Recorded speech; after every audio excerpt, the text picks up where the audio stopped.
In my family, we actually we breathed air. So that means that all of the filters that collect the dust every month, every day, every week, every year. I blame that on my dad because I had no idea that there were filters in a home. And I blame no idea. my inability to clean a single thing in the kitchen because Donna was just so on top of it. Slay, Donna.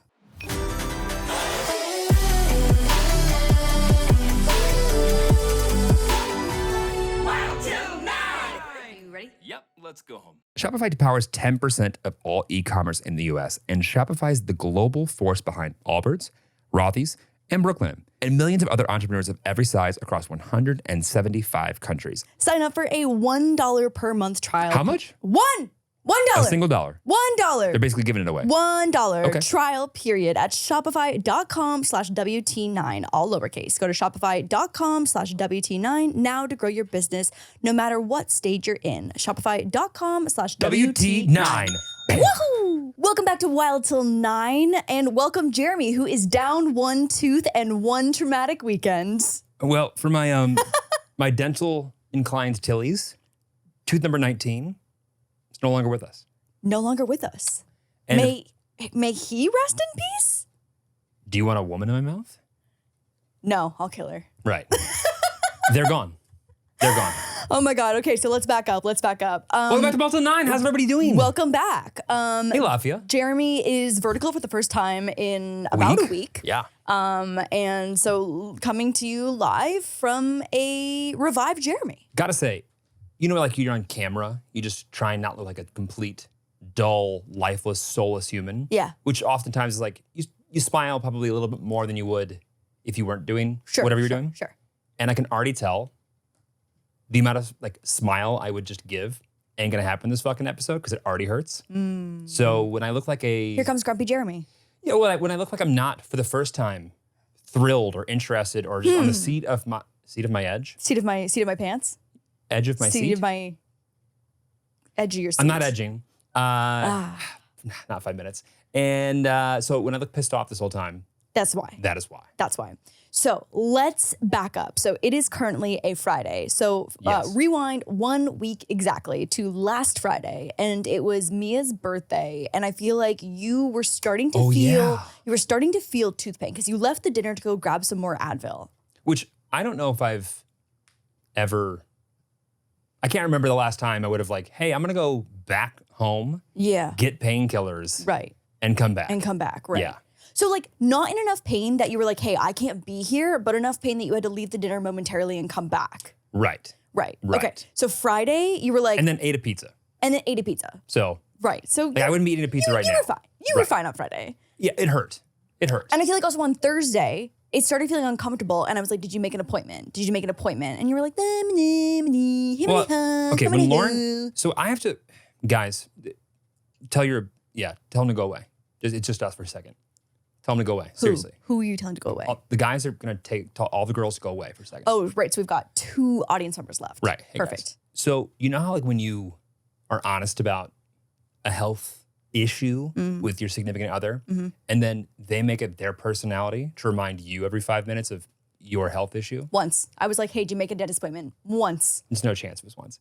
So it's like, I know that before I share this news with you, I've got to be ready to actually take it halfway serious.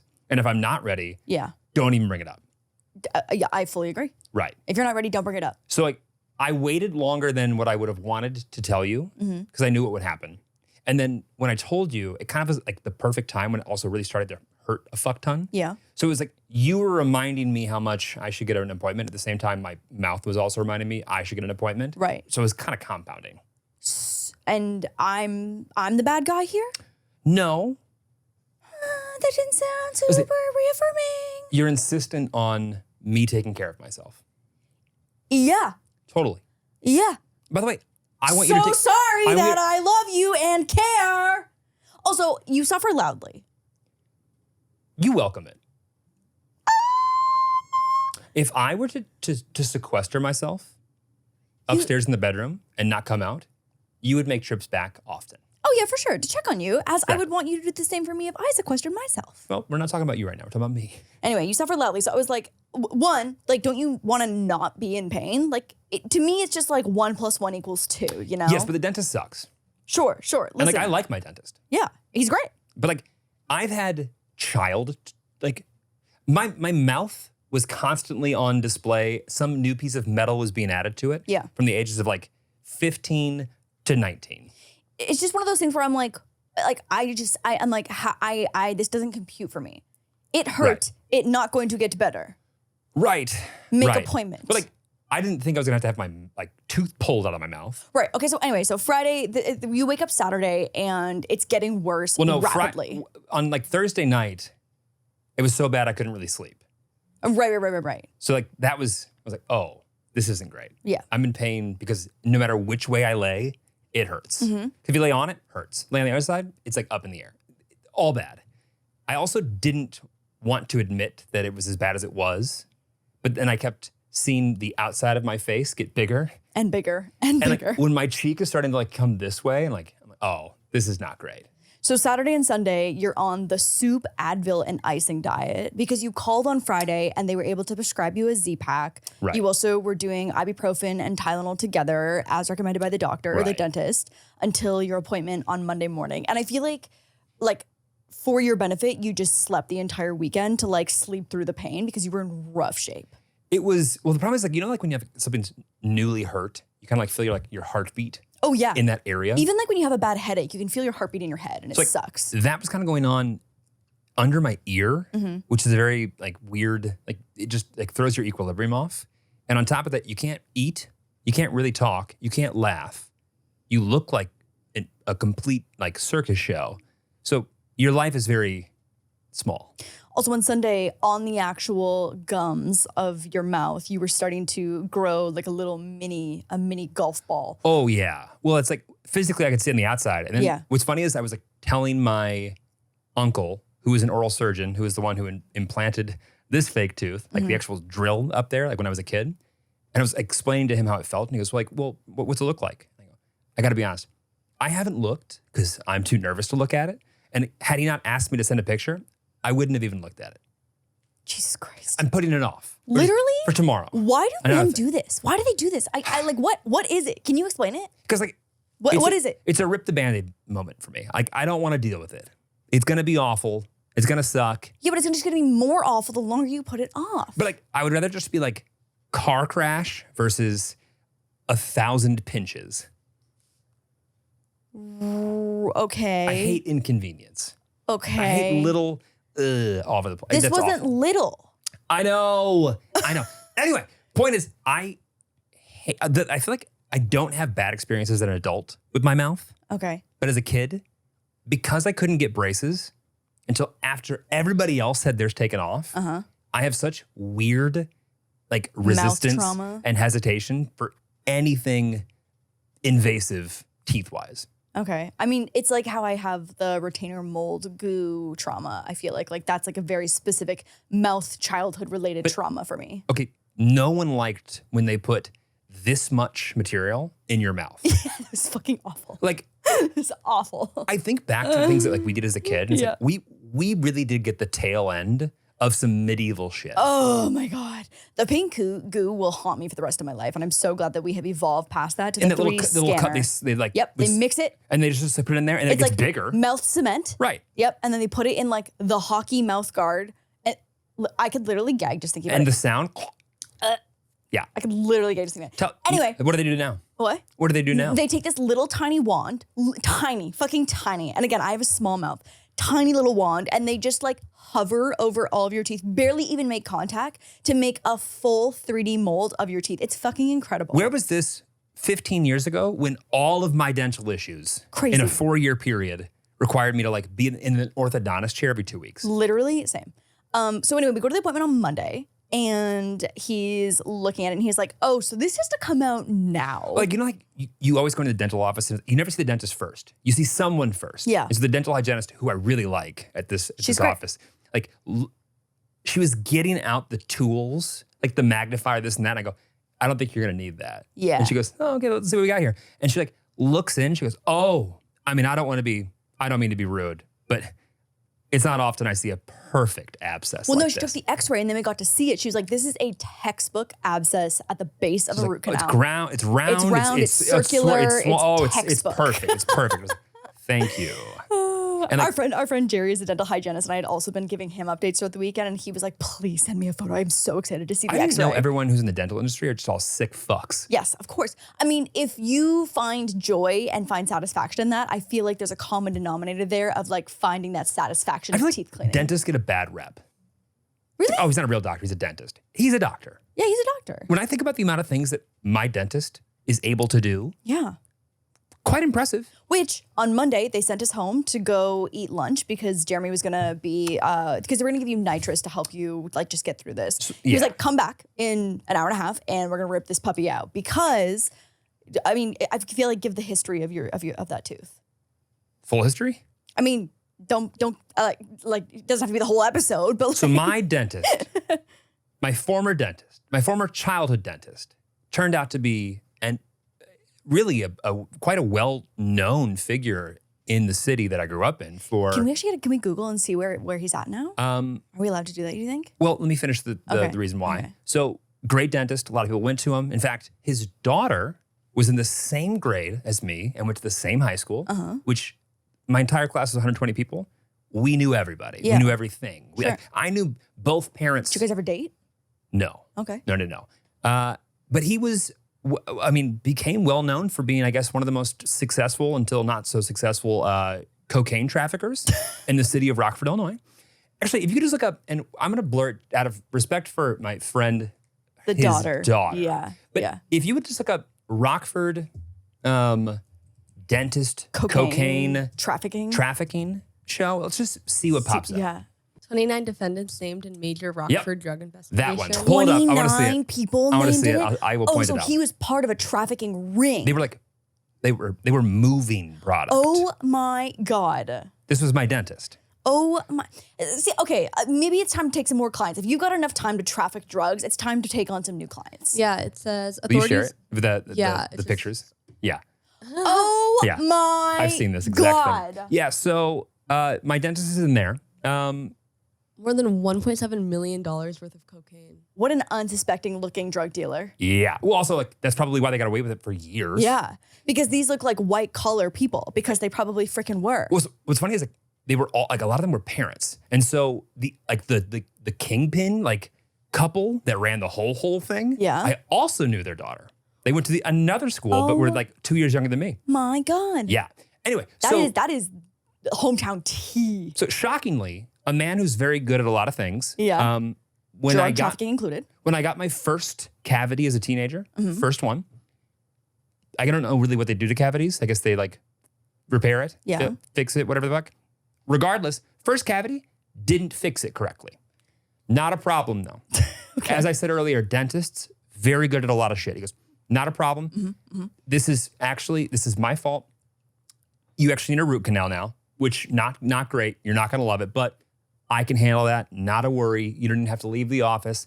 I'll take care of it. Same guy. Yeah, but mind you, it had been like 3 months that the cavity was supposed to be fixed. And I remember like every time I would drink cold water. Oh, you could feel it. Oh, I literally would feel like that like pain shoot down. Yeah. You always know when you have a cavity, you can feel that. I would come back in there and he's like, dude, it's fine. I'm like, oh, actually it's not fine. Yeah. Got a root canal. First root canal ever, which was right after my first cavity ever. He didn't do that right either. So then I had to go get another root canal on my one fucking cavity ever. And fortunately, since that guy finished the root canal up until maybe 4 months ago, didn't really think of it. And this was 15 years ago. Right. Because like once they put a root canal, then they put a little crown on it and then called it a day. Right. I didn't realize that root canals aren't a forever thing, one. And two, the x-rays. I also didn't realize that either. You would think if they're like drilling something into your Well, the problem is, head. remember like the x-ray when she like pulled it up? She goes, oh, I forgot. Yeah, they put a little extra in both of these. Because the dude didn't do the root canal correctly, they had to go farther than they were supposed to. And so they poked kind of holes beyond my roots. Right, so you were probably more prone to infection than the average person who got like a normal root canal. And of course I was like, well, like if this was gonna happen, why didn't they just like give me a tooth implant? They go, well, when did you get the root canal? Like 15 years ago? Go, That's why. Yeah, because you were literally still developing as a human. Also, like you could get 15 years more use out of a tooth. Yeah. Which I guess arguably is pretty good. Right. Pretty good. Anyway, The worst fucking pain was the infected tooth, not the root canal, not the removal, not anything else. Like the infected tooth, by far the most painful thing. By far. So I sat in the waiting room because I have no interest in seeing the gore that is a tooth being ripped out of a mouth, especially like it's the second from the back bottom molar. If you had that's literally a big boy. If you had seen the rocking that goes into the last few pulls. Oh, I'm imagining his foot on the shoulder of the chair. On my chin. Just two hands on the pliers ripping back and forth. That's what I'm imagining, like in the movies. Well, I would actually climb up and then I would just let go and then he would just like 6 foot of just like slack. Yeah. But I'm not kidding. You could tell that it didn't come out as soon as he'd like it to. And so like when they're just sitting there just rotating you back and forth and just waiting to rip this thing out of your mouth, it felt, I'm not kidding. As I was on nitrous, I thought to myself, how many people, however many hundreds of years ago, just wished death upon themselves? If this happened. When like more than one tooth started to like throb in your face. Decay. What were you supposed to do? Right. You know what? I feel like though in those days, teeth would probably just fall out, right? If they decay, they probably just crumble and fall out. But like my dreams every other night. But like it would still be a process until they did that. Yeah, no, like imagine if I just like let this one go. You probably would have like eventually if it continued to like fester, be as bad as it was at the rate that it was, you probably would have gotten sepsis. Like there's a chance that you could have gone into like septic shock. Probably. But what's funny is I'm like so not gory. Like when I get a shot, I'm looking the other way. And what do you mean? You're looking at the ceiling with stars in your eyes because you're passed out. With that too. But like for whatever reason, they were like, "Did you want to see it?" I was like, "Can you?" Didn't they just show it to you? Didn't they just hold it up to you? Well, like first they were like, "Do you want to see it?" And I was like, "Was there anything to see?" And she's like, "Well, you can see the infection." I was like, "Ah!" And I must have been literally on drugs, nitrous, because I go, "Yeah, I want to see it."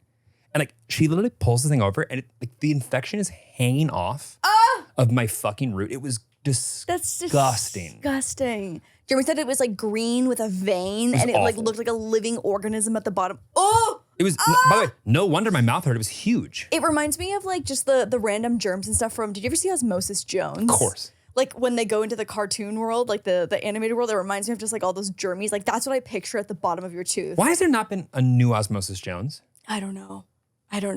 Anyway, reminder to, well, but the problem is, I was like, so like, how did I do, like what happened? What did I do? To get this? I'm flossing. I'm brushing. I got the electric tooth. I got all the things you're supposed to do. Yeah.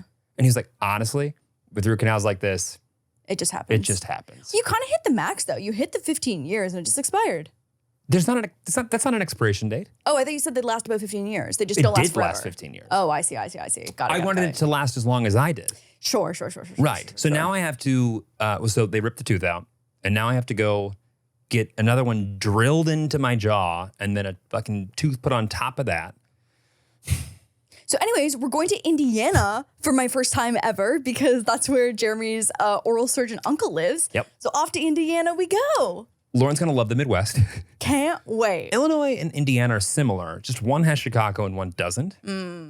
Are there any fast foods in Indiana that there were? Okay, got it. All right, so nothing to offer in Indiana. When I tell you that Indiana it's a wonderful state, don't get me wrong. Sure. Just not for us. Okay. Yeah, it's not for us. Okay. Like we're not meant for Indiana. Listen, I'm more than happy to experience as a tourist for a quick little in and out trip for a implant. That being said, Moose and Diggy would love Indiana. Why would they love Indiana? Nature.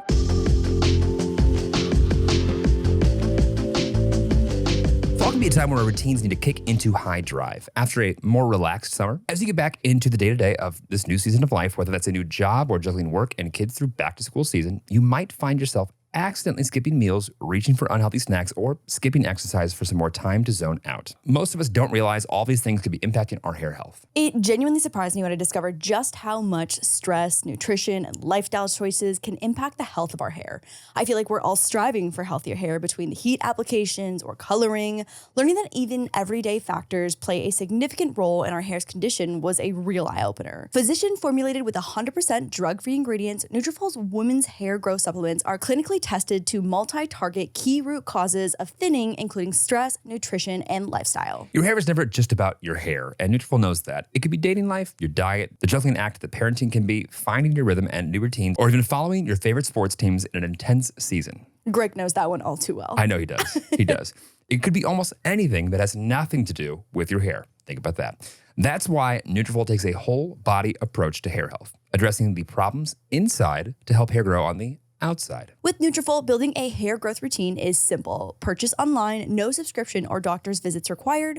Free shipping and automated deliveries ensure you'll never miss a day. See results in 3 to 6 months.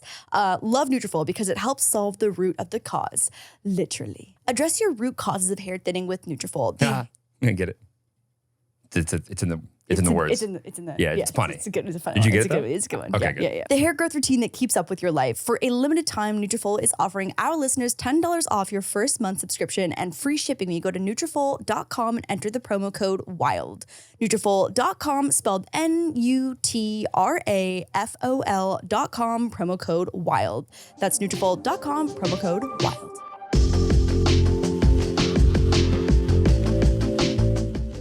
So that was our weekend. We also had, the dogs both had a vet appointment, and so Moose has a double ear infection. Diggy had to get a sample of a little, hopefully benign little lump in his toes. What's funny is I'm noticing a pattern. Everyone around you is not healthy. Literally all I do is care for you guys and everything's falling apart. And it's like a full-time job. Like between like the ear drops and the Epsom salt paw soak for Diggy and like getting you the ice packs and ordering you all your food and tucking you in. Are you poisoning us? Oh my God. Do you just not want to hang out with us anymore? I mean, you don't have life insurance. There's not really much that you offer me. I think I do have a policy somewhere, but I don't know where it is and if I need to pay into it more. And yeah, you're certainly not listed on it. Yeah. Your body's kind of turned on you this year, gonna be honest. Probably 3 X's ago would make out really well. Really well? Yeah. If I just... Really? Did you put like ex-girlfriends before? Yeah, I was gonna say, I was like, damn, I was like, that's love. I do remember when I got my tooth implanted the first time. Yeah. I would have been in high school. And I remember I woke up after the surgery and my mom was there and I was like, not her. Where's my girlfriend? Damn. And my mom spent the rest of the day going, not me. Oh, the other day I needed help to go stand up and pee. And she's like, oh, that's a girlfriend thing. Get the girlfriend. I'd be the same way. I'd be like, you made your choice. Oh, you want your little, go ahead, do your thing. Fortunately, my girlfriend was quite nice, so she helped me. But at the same time, I don't remember any of that, but everyone remembered and reminds me often, woke up immediately, not you. Damn.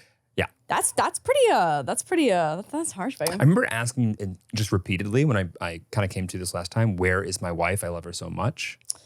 And you weren't there. You weren't there. So you walked into the lobby and you were like, let's fucking go. And the poor guy next to me who was sitting, because I was just working in the lobby, and the guy next to me was like, what did he get done? And I was like, oh, he got a root canal removal. I was like, don't worry, your appointment won't be as bad as his. And he was like, that's what I need. And I was like, he's fine. Look at him standing all vertical and shit. You'll be fine. I stood up. I was like, it's time to go. Yeah, the man next to me was shaking in his little boots. I wish that I had a stronger face at the time for him. Yeah, you didn't look great. No. You look better than I thought, though. But isn't nitrous quite wonderful at the dentist? Yeah, but it is. However, I wish it did more for pain. Yeah, it's not for pain. It's for mental.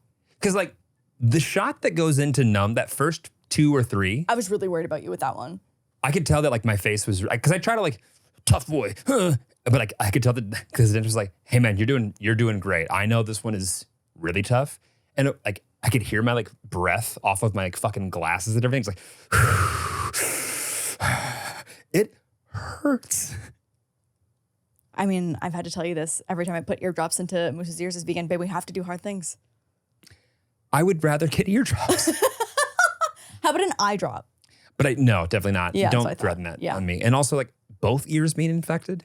Yeah, I know, literally. And you know what? This dog walks around puddles.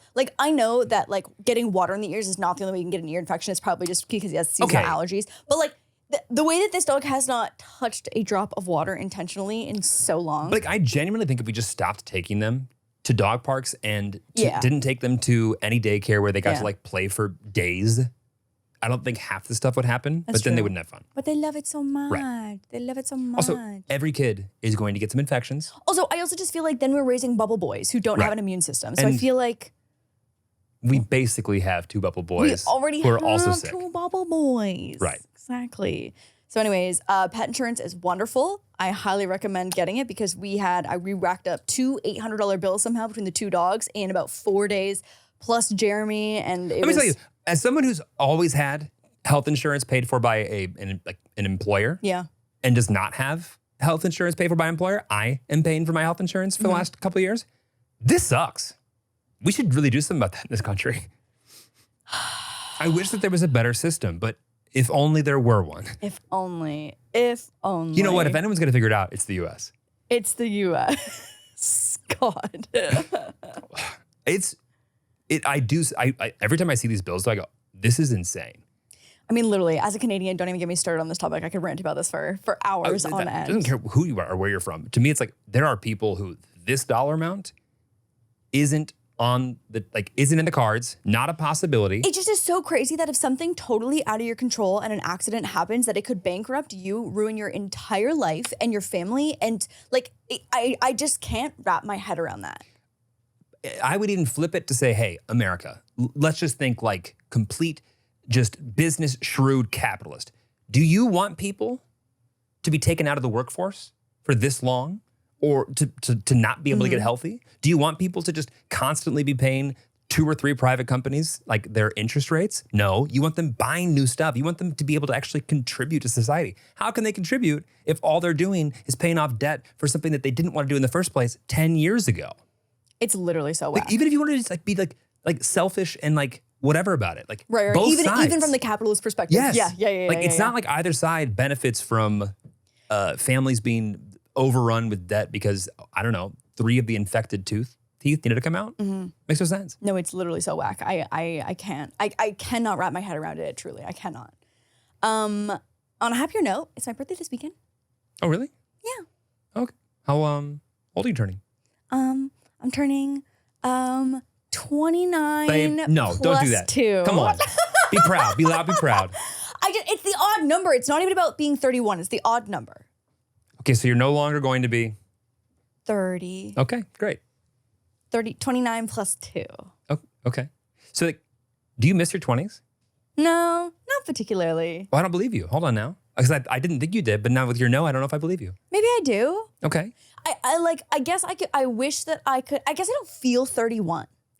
Is what I think it is. I think that's what I've learned, if I've learned anything. Yeah. And it really hasn't been much. Everyone says like, you don't feel older. Yeah. But you are. And that keeps happening. Yeah. Like, obviously, I've grown and learned things and experienced things, but I don't feel 31. And you know what? It's probably set off of an unrealistic expectation of what I thought my life would look like at 31 from when I was younger. You know what I mean? Like, that's probably like the baseline. Oh, if there was one thing that would make me want to jump off several cliffs, it's like if I were to like read this, where do you want to be when you're 31? 31. Like, by the way, I have no idea what my life goals would have been at 13 for 30-year-old me. Totally. But I know that they were not whatever I was doing at 30. Oh, totally. And so I think like my baseline of expectations is probably based off of something that I came up with 20 years ago. Yeah. But I just don't feel 31. And I think it's also because an LA 31 feels like a different 31 in a different city. Well, I don't feel quote unquote 32 or whatever, but I don't, when I look at pictures of like my lifestyle in my 20s, I do not feel like I'm that person either. No, that's what I mean. Like I'm so happy with, I don't want anything to change. Like I don't want to go back to the lifestyle that I was living, you know, like in my late 20s or mid 20s. Like I'm so happy with our lifestyle right now. Right. But like, I don't connect. I don't resonate with 31. But like, I feel like there are people that wake up at 60, 70, 81. And totally, and go, probably feel the same way. Who the fuck is this old person? Yeah. Staring back at me. At me, because I feel whatever age. Right. Yeah. No, like I literally love our lifestyle right now. Like, so for my birthday, I'm using my birthday as a selfish excuse to make all of our non-pickleball friends play pickleball. Get the pickleball counter out. I know. Here we go. But it's just so fun and it's just so easy and like beginner friendly that I'm hosting a pickleball birthday tournament. And I am so excited. I got a trophy. I got 2 trophies for the winning team because it's going to be mixed doubles because I just feel like we have a lot of guy friends who are really, really good and a lot of beginner girls. So I want to try and even the playing field. And I don't think that we will win my birthday tournament, which I also feel like should be against the rules. We are going to win your birthday tournament. I don't think we're going to. And I will do everything I can, including beg, borrow, steal, cheat, injure others to make sure that we do win. The trophies are really cute. Exactly. You know you can buy custom pickleball tournament trophies? I've got good news. You can buy just about anything with anything on it for any occasion. I was like, why have we not been making more trophies for like random events? You know, imagine that was our thing.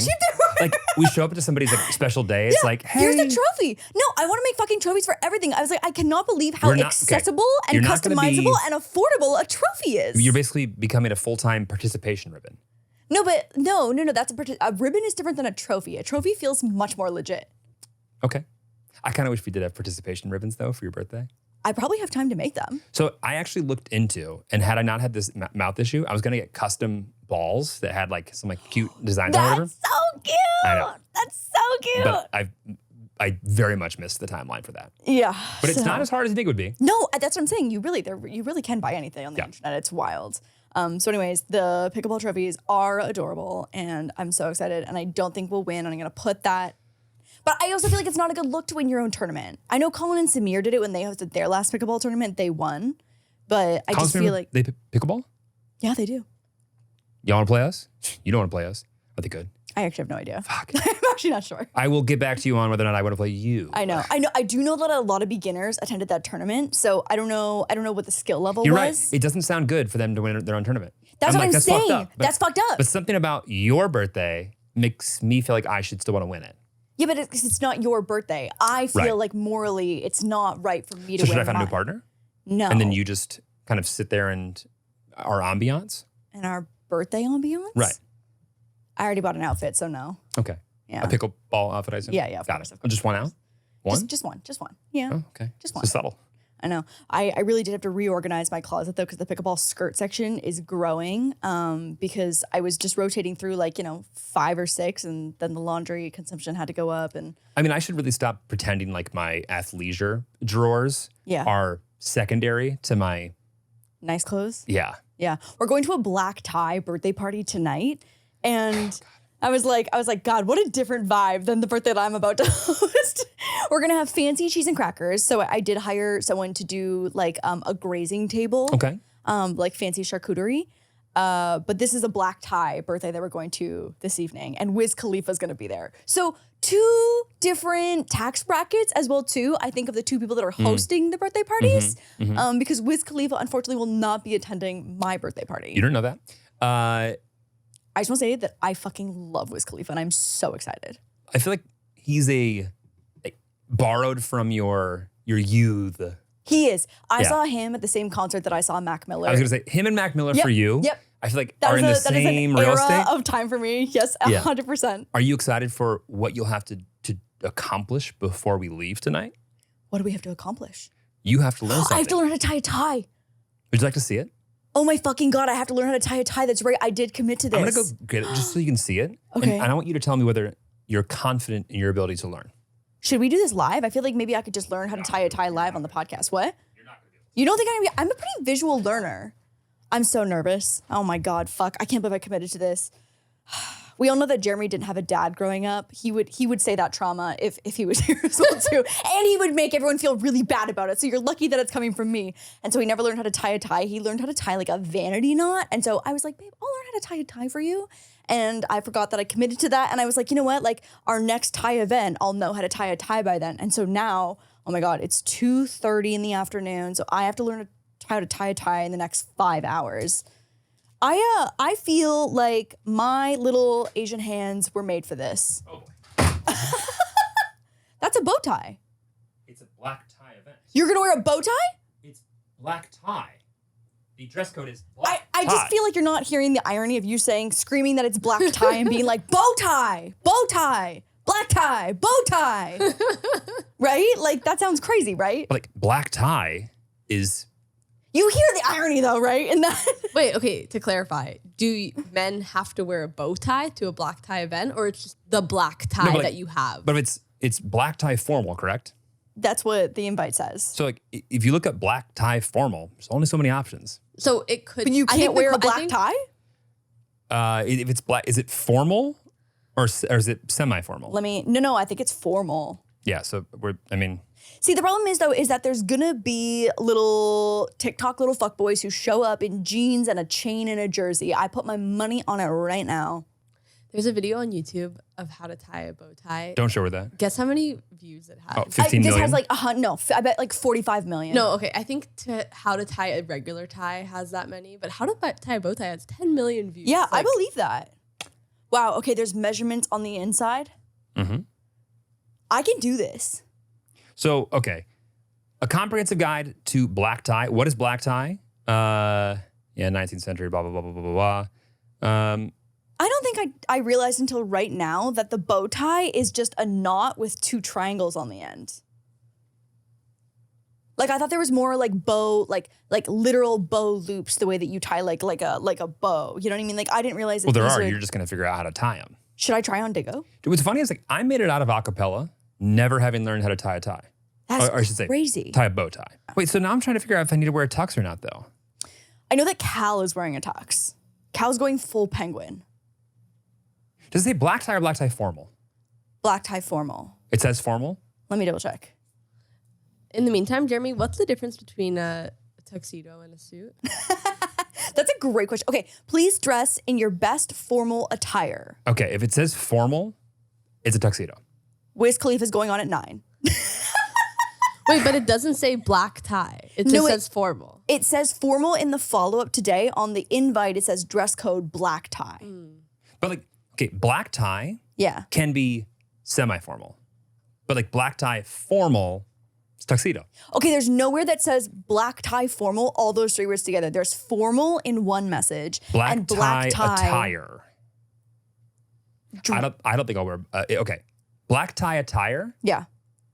I don't think I'll wear a tuxedo. Knowing fucking the people in this city, I really don't think you have to go full penguin. Men are going to be in jeans. Literally, men are going to be in jeans. Right, but fuck. You don't want to be that guy, but there are going to be those people. Yeah. No, for sure. I just like the thought of wearing a cummerbund. A what? A Benedict Cumberbatch? A cummerbund? A Benedict Cumberbatch? Yeah, a Benedict Cumberbatch around my waist. Yeah, a waistcoat. Yeah. You don't have to wear that. To answer your question though, do I know the difference between a suit and tuxedo? I know that the pants of a tuxedo have the line on the outside. Yeah. And oftentimes, I don't know if this is like a maybe just the way that I've worn it or if it's an actual thing, the coat itself doesn't have vents, or it can, but a lot of times it's a split vent for a tuxedo versus a what? So like if you look up, just look up suit jacket venting show. Mm-hmm. Suit jacket vent. What? That's so considerate that they give you some ventilation. So there's like a jacket, right? Yeah. It's not like one piece usually. Oh. Like old school, they all were. But like now that's like, there's like a flap and it's like cut. So like it's got like a little taper to it. Yeah, so see that single vent versus a double. Got it. Versus a double vent. Yep. Which kind of a ventless? Which kind of vent do you prefer? What kind of venti guy are you? For suit jackets, I like double. Love a double vent. Yeah. Perfect. But like my tux, I think is single. I think you're fine wearing just like I'm gonna wear a black jacket. I'm gonna wear a 3-piece suit. Yeah, like a black suit. I'm probably gonna wear what I wore to, I don't know, our wedding. So what are the what are the 3 pieces of a suit? Pants, vest, jacket. Oh, a vest. Benedict Cumberbatch. Yeah. And so like the jacket in a 3-piece suit replaces the cummerbund, like the waistcoat thing. Sure. Yeah, that feels like a lot. That feels like too much. Also, you'll probably be hot. And I'll be less hot in the 3-piece suit. I don't know. But the problem with the tuxedo is you can't like, when you take like a tie off of a suit, you can still like wear it. Yeah. You can like undo a few buttons. Take the tux off of like the stupid fucking like little collar thing that everything's got little like wrinkly, little like. Oh yeah, the little folded, frilly stupid things. thingy. Yeah, Yes. that looks like a bib. I don't. Yeah, that's Does look yeah. a bib. Yeah, you don't have to wear the bib tonight. Like I'm No not bib. going to the courthouse in England in the 1800s. No, you're going to Wiz Khalifa. Right. So you get drunk. So you lucked out then. I don't think you need to try that, but you should have learned how to tie that regardless. Yeah. Well, let's start with a tie first, and then we'll master the bow tie. You guys want to hear the saddest, but also the most true story about me tying ties? So although I do, at least before I met Lauren, I loved to dress up and look nice and always be a little bit dressier than the situation called for. I took pride in that. Gone out the wayside. However, when it comes to ties, there's like a core memory of me sitting in front of a mirror before like a music competition thing where like I had to wear a tie for the first time. And no YouTube because I'm old, no dad, mom didn't know. And I was like, I guess I'll just sit and look into the mirror and just try shit until I figure it out. And that is the one and only knot that I know how to do. And you did it, babe. You got through. And when I tell you that when I went into my like dressing room before we got married not that long ago, and our officiant saw me tie the tie that I ended up wearing, well, I got halfway through. He goes, Lewis, what are you doing? What do you mean? I was just tying. He goes, just take it off. Come here. And that was the cutest photos of you guys. I know. My dad learned how to tie every single tie he owns once. He'll watch the video and then he'll leave it tied and just loose on a hanger until he has to wear it again. So every tie only has to be tied once. But that's the Greg approach. I mean, I should probably do that too. When you went to go get this bow tie, I literally was like, guys, Jeremy didn't grow up with a dad, and you're lucky that I'm saying this because the way that he would pitch this would be much sadder. I made and it so happy. Literally just delivered the saddest freaking analogy of it. I gave him the abridged version. I didn't talk about the whole me crying and asking my mom, and she's like, I don't know, maybe we can go to the library and see if there's a book or something. Feel free to. That's so sad. Feel free to not add any more details. We can unpack this in therapy. I feel good about it. Okay, good. I'm sweating, so I feel also good about it as well. But you're my dad now. This is great. Oh.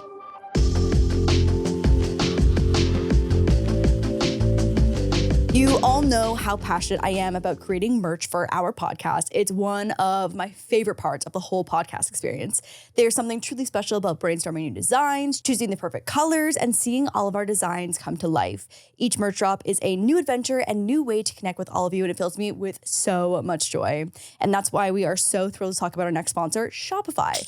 Shopify has completely transformed the way we handle our merch store. Whether it's updating our store with the latest items or managing orders, Shopify makes everything feel effortless. And because of that, I'm always so eager to start working on the next collection. Shopify is the global commerce platform that helps you sell at every stage of your business. From the launch your own online store stage to the first real life store stage, all the way to the, did we just hit $1 million store stage? We're still working towards that one. Yeah, we are. That's coming. That's coming. But when we do, guess what we'll still be using? Shopify.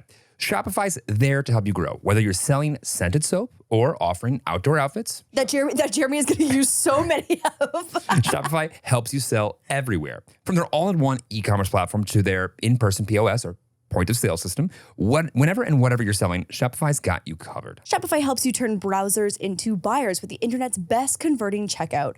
36% better on average compared to other leading commerce platforms. Huge. It's a 36. Big number. That's a giant number. Big number. And sell more with less effort thanks to Shopify Magic, your AI-powered all-star. Whenever we're doing a merch drop, I increasingly become more and more stressed out leading up to it. I'm worried about shipping times and website issues and availability, but Shopify has put my mind at ease time and time again because I know they can handle it. Shopify powers 10% of all e-commerce in the US, and Shopify is the global force behind Allbirds, Rothy's, and Brooklyn, and Wild Til 9. Just 'cause they forgot to put that in there, and Wild Til 9.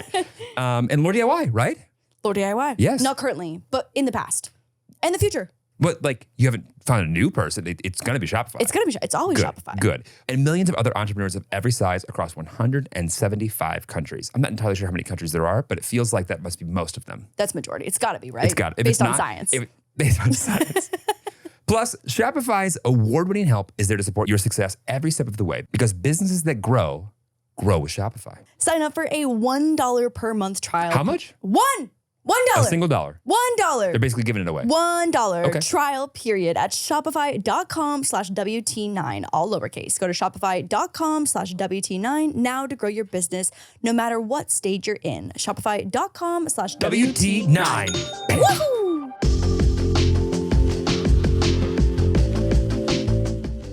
Oh, perfect. We got to open. Oh, so you're still here? Great. Anyways, now is a great time just to go over to some hotline questions. I feel like it's been a hot minute since we've done some Wild Til 9 hotline. I love the hotline. As always, we've got WT9hotline@gmail.com to submit your voice messages if you want to be featured on the hotline. Caller number 1. Hi, Lauren. Hi, Jeremy. I hope you guys are doing so well. Love you guys. So I need some future relationship advice. So me and my boyfriend of 4 years are moving out of state, leaving California. I'm going to a university. Really excited about that. Congrats. But we are moving in together for the first time, and I am terrified of whatever future arguments may or may not happen. This is our first time living together. I don't know exactly how he lives. So, I just want to be prepared for any arguments that may happen. We grew up very differently. So the way I do things versus the way he does things may kind of contradict each other. So I just want to know if you guys have any advice for, those possible arguments with living together. Okay, thank you. Bye. So sweet. Adorable. Go ahead. One, congratulations on going to a new university out of state. That's huge. We've touched on this a little bit in the past with other callers, but I think communication is just like your number one because you're the first boyfriend that I've ever lived with. And I feel like because I feel like there wasn't a time at the beginning where we were like, okay, here's how we're going to split up the chores. Like we never had that conversation. It was more just like communicate as you go. And as soon as you start feeling any kind of resentment, like nip it in the bud immediately and communicate it from like a proactive perspective versus a resentful and like pent up angry perspective. I can't remember the exact words you used, but you said something about being nervous about the arguments you're going to have. Mm-hmm. Do you remember what she said? Yeah, I think that's like I'm just nervous about what's going to come up in the future. And that is exactly what I would be thinking if I were in your shoes. Mm-hmm. Now that I've lived with someone's, I realize it's not about the arguments that you haven't had that you're going to have. It's about the ones that you, for whatever reason, didn't bring up. Or they didn't bring up, right? Because it didn't feel big enough, or it felt petty, or it was just one more thing that you didn't have time. The arguments or the conversations that you don't have, you don't prioritize, or you push away, are far more, I feel like, potentially damaging than the ones you do have. Like totally. If anything, living together is a wonderful like crash course in like getting over stuff that doesn't matter. And actually paying attention to the stuff that does. Yeah, no, I totally agree. And I think it's also too about like picking your battles and learning how to compromise just like as like relationship aside, learning how to compromise as just like a partner. Yeah. And roommate as well too, because like you both have to have your space where you feel safe, you feel comfortable, you're able to decompress. And so like choosing your battles in terms of what's actually important, I think is also a priority. And remembering that like just because you've done something the way that you've always done it does not mean that it always has to be done that way. Totally. Jeremy, so like my approach for killing bugs in the house has always been that I will go get the main giant vacuum and suck them up. But Jeremy has a new approach, which I have fully embraced, where he'll spray just like Raid directly on it. And then if it's on the ceiling, Raid on the Swiffer with the long extendable arm to approach from below. Well, it's not every surface gets rated, okay? Not every surface. I know because that's not like animal friendly for the home, but right. it's been a good approach. So like sometimes like you see ways because like I totally agree, and I think that she's coming at this from the right perspective of like we were raised differently, and we're gonna have different routines. Like the way that someone cleans the kitchen, i.e. me the sink, i.e. you the sink. You know what I mean? Like we were raised differently. Yep. And like it's like I think it's great to be thinking about it proactively from that approach. Like in my family, we breathed air. So that means that all of the filters that collect the dust every month, every day, every week, every year. I blame that on my dad because I had no idea that there were filters in a home. And I blame my inability to clean a single thing in the kitchen because Donna was just so on top of it. Slay, Donna. But she sure as hell taught me how to get in the very back corner of a bathroom. The crevice of a toilet. Yeah. Yeah. Yeah. Diego actually has something really important to contribute to this. Go ahead. Please. Oh, I stopped snoring. I feel like you don't understand how cardioid microphones work. No, not at all. But by the way, congrats. This is all good. Don't be scared of like all the, it's very easy to say that. You are in the complete right, thinking all the right things. We're excited for you. Diego just did the biggest stretch, and he also, too, congratulates you. Keep us updated. Okay, caller number 2. Hi, Lauren and Jeremy. My name is Julie. I am 23 years old, and my boyfriend is 26. He just turned 26. I always make jokes with him that he's pushing 30, but I know I'm not that far behind. Just for some context, we've been dating for about 4 years, but just keep in mind that it has been off and on. Long story, crazy ride, wild adventure. Our biggest problem right now, and I wouldn't necessarily say it's a problem, it's more of a challenge that we're having. One of his younger brothers passed away unexpectedly, and obviously it's going to shake all of us up, especially his family. And just based on previous experiences with how he deals with problems, he always just tends to shut down, and he'll shut me out, or he'll end a relationship and just want to spend time by himself. Which, with the death of a younger sibling, I completely understand. And I know that he's in a place right now where it's hurting. It's going to be 2 months here in 2 weeks of his brother's death. I did have a trip planned, and I did cancel that trip just because the funeral was going to be on the dates that I was gone. I was just trying to be there for him and show moral support. But as time progresses, he stopped answering messages. He'll stop answering phone calls. And really the only communication we do have is if I just show up to his house unannounced, which granted is not one of the best things to do since I don't feel comfortable doing that. Not because his family and I don't get along. It's just more if he wanted me there, he'd let me know. I also just feel like I might be overstepping a boundary. But yet again, he doesn't really communicate how he feels about anything. And when I do try and talk to him and ask him how he's doing, he'll just say he's good. Or he'll try and make small talk about something else, like how's the weather going? He has gone out a couple of times with his friends. And on one side, I'm really happy that he went out with his friends and he's outside of the 4 walls of his room.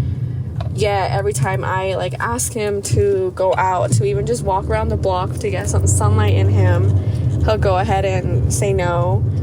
So that kind of frustrated me just a little bit because as his partner, I feel like I should be the person that he should be leaning into. Especially because, we've talked about marriage, we've talked about building a life together and having kids and whatnot. So life is going to happen and life is going to throw curveballs at all times. And this just makes me wonder how we're going to get through all of the random curveballs that life throws at us if we can't handle this one together. Again, I am trying to be very patient and giving him his space and time. But I would just appreciate some communication from him. Even if the communication is him saying, I just need my space. And maybe his actions of him, by not responding to my text messages or phone calls or not initiating plans is his way of doing so. But for the 4 years that we've been together, we've communicated plenty on how it is that we both deal with problems. I'm just in a really confusing spot right now, and I really do feel for his loss and his family's loss. They're heavily Catholic. We've done a lot of praying. I've gone to the mass. I've done everything with them. And from someone that's kind of in the family, but not in the family yet until we're married, I can definitely feel for their loss. So I would just like some advice on knowing what to do or how to handle the situation, because we all know how friends are. And from my friend's perspective, they're just letting me know that if he isn't even bothering to communicate with me, but will decide to communicate with friends. And this is such a side note. One of the times he went out with his friends, he had told me at first that it was multiple people. And then I saw him again and he admitted that it was just this girl that he's never brought up before. And I have a guy best friend and he has a girl best friend. So it's not like there's any jealousy to it. It's just more the fact that this was a girl that he had never brought up and that apparently he met and told me about, but has never said anything about it. So it's little moments like that that kind of like tell my friends, you know, like he's really not communicating with you. And if he's saying that he is communicating with you, like we don't see the effort in it. So I would just really appreciate any advice you guys could give me on how to handle a situation this severe, especially since you guys have been together for quite a while and you guys are officially married. I would just appreciate any help. Thank you. Woof. I'm glad I took notes. Oh my God. Oh my God. That is, I mean, I don't even know where to start. First off, that's awful. That's awful. I don't even want to pretend like I've been there. I don't know what you're going through. That's awful. That's terrible. I'm sorry. We're sorry. You and he and his family are dealing with that. It's like losing a brother is tough. Losing a little brother,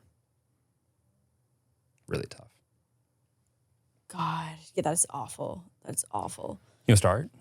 I mean, I think my initial thoughts, I mean, and I'm not even going to touch on the hanging out one-on-one with a girl. That I'll get was, there. Yeah. I feel I got like thoughts. we'll leave that one to you.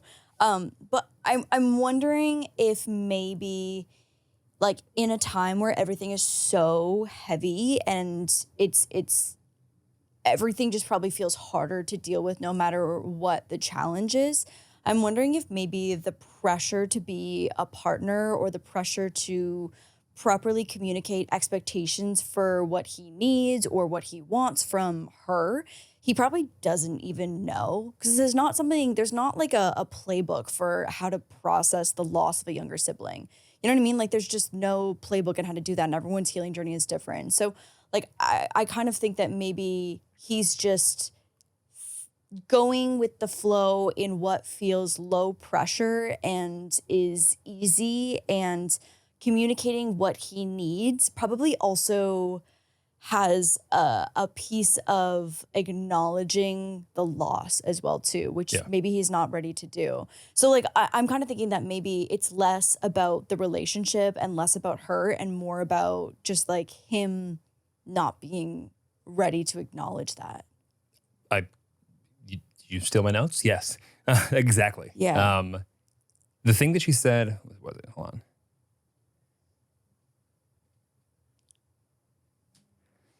Yeah. The thing that I feel like was the light bulb that made me feel the exact way you feel is because, to your point, it's not like he's unable to go out. It's not like his family is telling him he can't leave yet. It's not like, because in some cultures, it's like you mourn for really long time. A long time. Yeah. For what, from our side, feels like an eternity. That's not the case. Obviously, he has the capability, and there's nothing stopping him from going out. And from your perspective, it's like, not only is there nothing stopping him from going out, like you would think, you would assume, you would safely feel like, hey, if you were going to go out with anybody right now, you'd want to do it with your partner. Mm-hmm. That makes complete sense. I also feel like a lot of men have a complex around, and again, this is like society has, built men to feel like they need to do this. But a lot of men, I feel like, have a complex around looking weak or looking hurt or looking, you know what I mean? Like they are not a manly man or whatever. Yeah. So I think it's also, it could be partially just the insecurity around being just like hurt right now. So she said that she feels weird, or she feels, uncertain about showing up, right? Because like, am I crossing a boundary? And Right. she used the word boundary. And the thing that is so interesting to me is like, I think that unfortunately, and I say I think because as a guy, I'm only going off of like how I feel and how I've thought about in hindsight, how I've dealt with things that made me sad. Mm.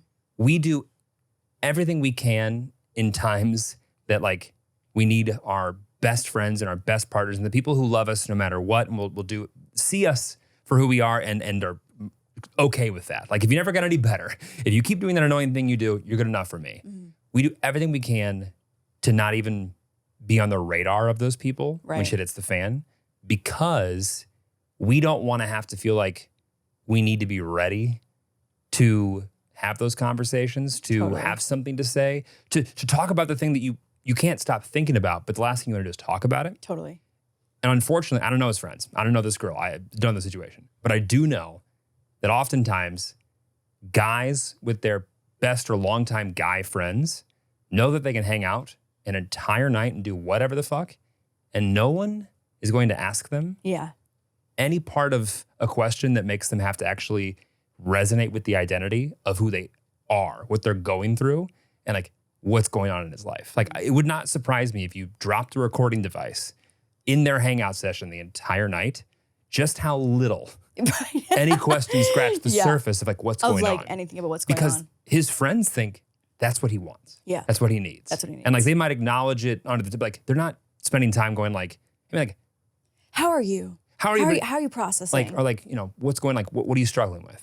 It's like, yeah, you doing okay? Yeah, he was a good dude. Yeah, we'll drink to him. Yeah, he was a good guy. And then that's it for the rest of the night. Exactly. Yeah. And like the other side of that is like, because you guys have had these conversations before, it's not like you are, I think he loves me, or I think we want to be together. It's like you've talked about me. You've discussed all these things, and you even used the verbiage like when we were married.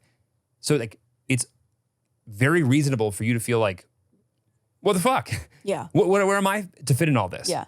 I think if you can do yourself the favor by realizing, hopefully, that like he wishes that he could be the version of himself, more than likely, that he wishes he could be right now, even for you while he's grieving, but he's isolating. Yeah. He's looking inward. He's doing the thing that all guys unfortunately seem to do first before they are able to like open up at all. He's not open to himself yet. Yeah, that's. I feel like it's like a self actualization that needs to happen first. Yeah. And I totally understand from her perspective, like Totally. being like, I'm here for you, and it's hard to not feel offended that they don't want to lean into you for support, because usually as a woman being empathetic, like you would want to lean into your partner. Can you imagine hanging out with all of your closest friends after something like this happened to you, and none of them broach the topic? Oh, that would be fucked. That would be crazy. That'd be fucked. No, Crazy. It would just never happen, because that's just not how I feel like my friend group operates. That's not how any group of women I've ever known operates. And so I feel like in the reverse, like a lot of women want to be consoled by their partner, whereas a lot of men just isolate. And so unfortunately, it's just like a common thing that he's just not, I feel like, past yet. And I would have thought that way before you said the thing about the hanging out with a girl thing. When you said that, icing on the cake, sprinkles, it became perfectly clear. He's doing everything he can to try and live a life that resembles his, but not his own right now. And I guarantee too, if he hung out with that one girl, I bet he put up a facade the entire night.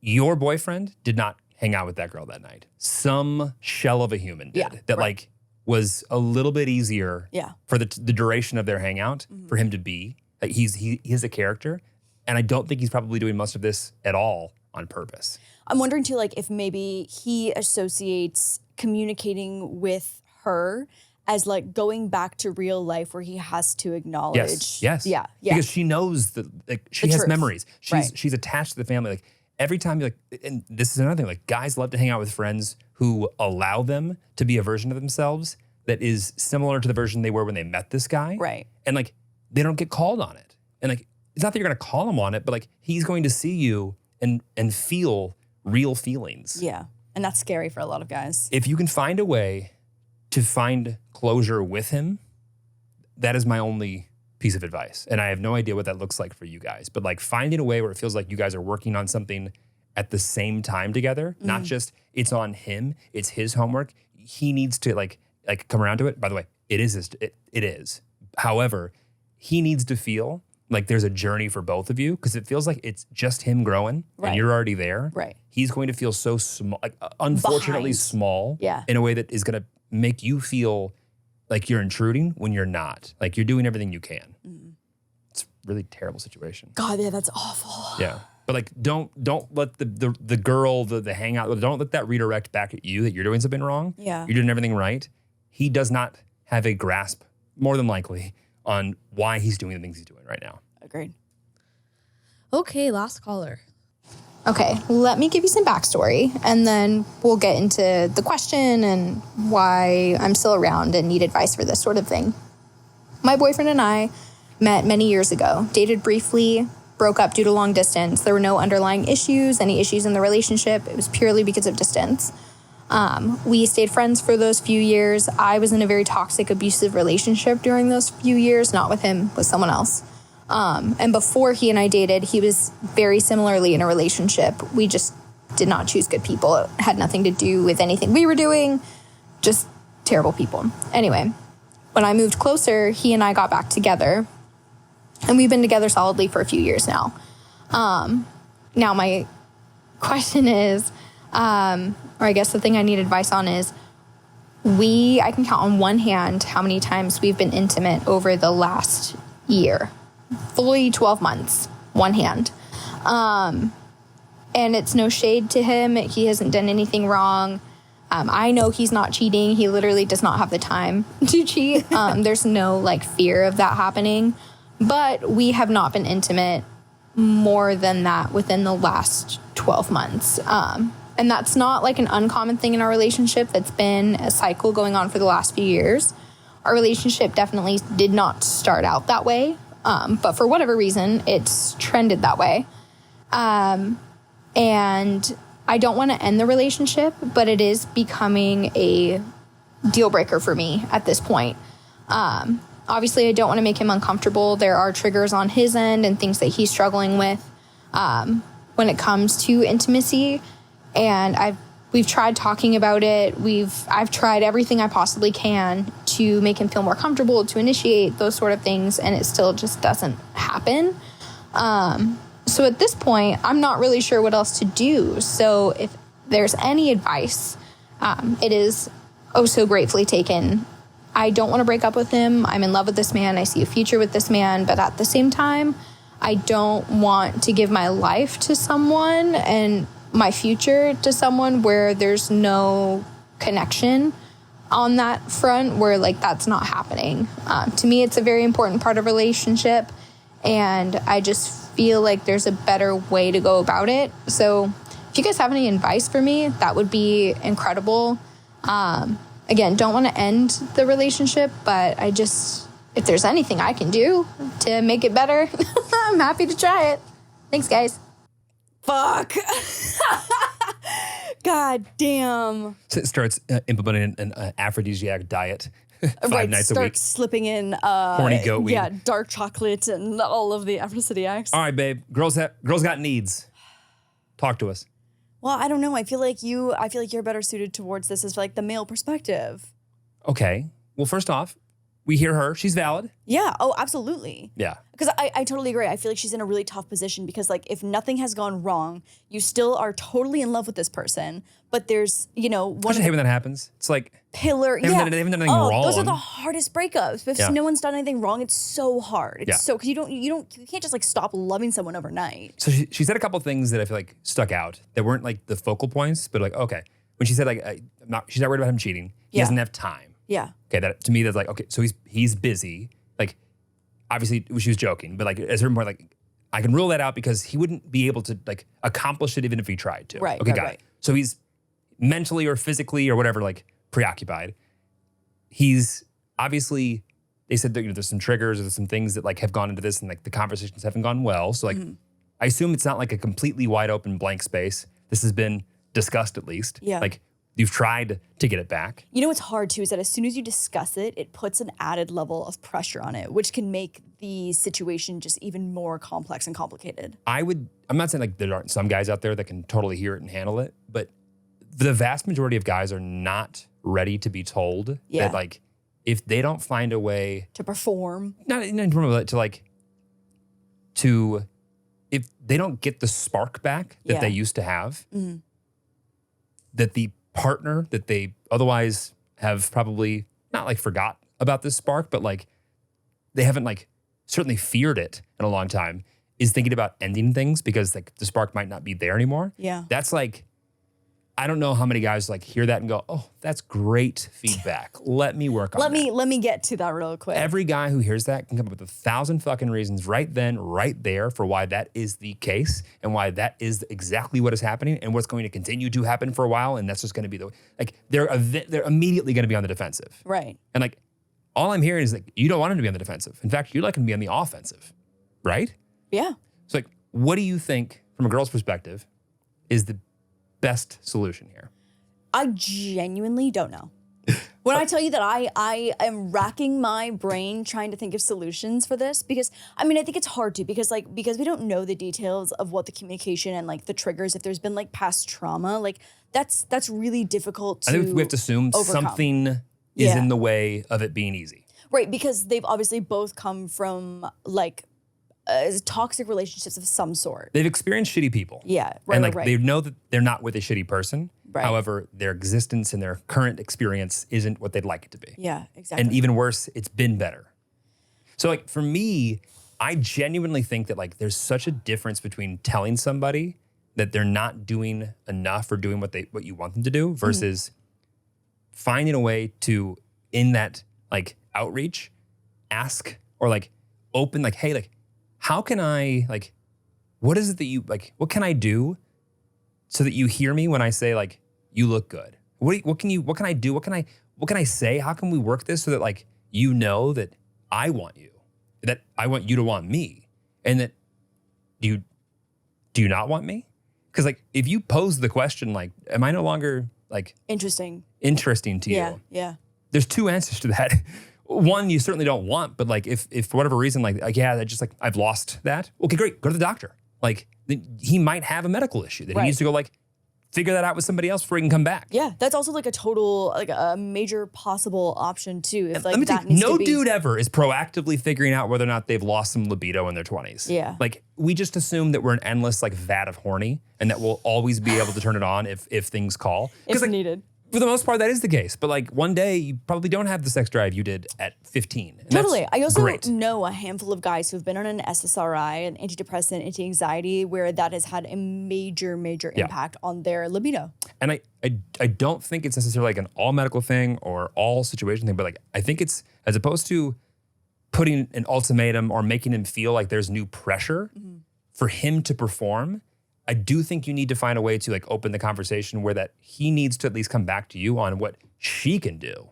Like if he can't give her anything, if he can't at least provide some context as to like how she can be a little bit clearer as to like how much she desires him, the door is open, like that is the way to go. Yeah. And on top of that, it's like you cannot find it in your heart to, after all these great experiences and all these like, you know, experiences with other people who you know you don't want to be with, to not get this conversation right so that like this becomes a bigger thing than it is. Yeah, that's it's what I was huge. gonna say. It's like it then becomes, it just grows and grows and grows. Like the longer and longer time goes between your like, experiences. Yeah. I also think that like finding a way to re-characterize intimacy in the process, because like you said, you have not been intimate in 12 months. Or you've been less than 5 times. Yeah. And it's like, okay, physically intimate, I assume is what she's meaning. Like, we've got to find some different layers there. That's what I was going to say. Because like, I feel like we've spoken about this before, but like we're a huge fan of like scheduling just like a hot tub night or like bath and relax night or like wine night or whatever it might be. A night that like, if it didn't end in intimacy physically, it's because it ended in a different form of it. Right. Because of a different form of intimacy. And it's like, I feel like, obviously, like straight up scheduling sex obviously can get like a little weird. Like that's you know. But like scheduling time where you are available to have an experience together. Yeah, or just be intimate and just like be unplugged and together and connecting is another form of intimacy. And I think you're right. I think layers is a great way to approach that also helps reduce the pressure. Totally. Because also, I feel like as you get older, you're not a 13-year-old boy just like, boobies. It's like, it's not 0-100. It's not like no intimacy. But guys aren't comfortable with that. And guys that are busy, it's the last fucking thing on their mind. Right. However, as a wise person once told me, flowers are cheap. Not because flowers are cheap. They're quite expensive. It's like, you'll never realize how inexpensive flowers were until it's too late to buy them for somebody. Literally, I was reading in my book today, Lean Startup, and it was like, flowers are cheap, divorces are expensive. It's like every guy who's ever lost a partner that he didn't want to lose, and it was well within his ability to not lose that partner, right, will realize not so many days after things get like, holy shit, it wasn't actually that hard for me to get out of my own way, but I made it impossible. And Jeremy gave me a beautiful orchid the other day. I did. Not because we're fending off divorce, but just because I feel like you've taken that to heart. When I think about like, when I'm not able to do a thing that I want to have been able to do for Lauren, it's like, it's not like a replace thing. It's just like, what could I do? Oh, this would be nice. And it is nice. Oh, a new type of flower. And usually I feel like the things that you think way more than they do are heavier in your mind and they're fleeting in mind. I would almost say like always. Yeah. The things that I feel like weigh me down sometimes is because I'm like processing 3 or 4 things, 2 of which you've already thought through, that like are on my plate, and I get stuck up on one of those, and I'm like, I really wish that would be different. That's a problem. And you're like, huh? And then I get a beautiful orchid out of it, and it's amazing. Yeah. But like, I would never, as imperfect as I am, as everybody else is, I would never want the thing that is remembered about our relationship to be, he could have done better so many times. Right. And yet just didn't figure it out. Just couldn't figure it out. Just couldn't. It's like, you can figure it out. Yeah. So like, find a way to go on this experience with an open door versus, hey, here's the countdown. Yeah. Because that's a recipe for disaster right there. Yeah. And like, you're obviously not toxic to the point of like, I'm gonna go make him jealous. Thank you. But like, yeah, I love that wasn't even an option on the whiteboard right now. Because some people would just go right there. Just be like, let me go flaunt to show him how interested other guys are in me. And you know what? That might work for some people. For some like toxic individuals who need to know that like their partner is wanted by others and it makes them realize that they're lucky. But listen, that's not the approach that we are recommending. I wouldn't recommend that. Remember that at all. No, I'd like find that common thread that like you can begin to pull on, but like he has to finish. Like you have to do it with each other. Otherwise it doesn't make sense. And also figuring out a way to like find new forms of intimacy together, but maybe not tell him that part until you're already doing it. Right. I wouldn't like outline that in to be like, okay, so here's tier 1 of intimacy. Yeah, no, I don't think that's not gonna be the aphrodisiac we're looking for. Agreed. Best of luck, you got this. You got this. All right, well, on that note, Diggo is in deep REM currently. The next time you see Lauren, she will be 31. Old news. I'll be 31, and I will know how to tie a tie. Well. And Jeremy will still be minus 1 tooth. I can guarantee you that she'll be 1 year older. I don't know about the tie thing. I really think that this is going to be, like, I just feel like I'm a visual learner. 1 YouTube video. I'm negging you. Yeah, I want you to be great. Yeah, I'm going to be great. Double Windsor, please. What? Double Windsor. Double Windsor not. Got it. Latvia, it's great to see you. It's been great. You guys are doing great in the Olympics. I haven't looked at anything Latvia's doing, but I hope you're doing great. Goodbye. Goodbye.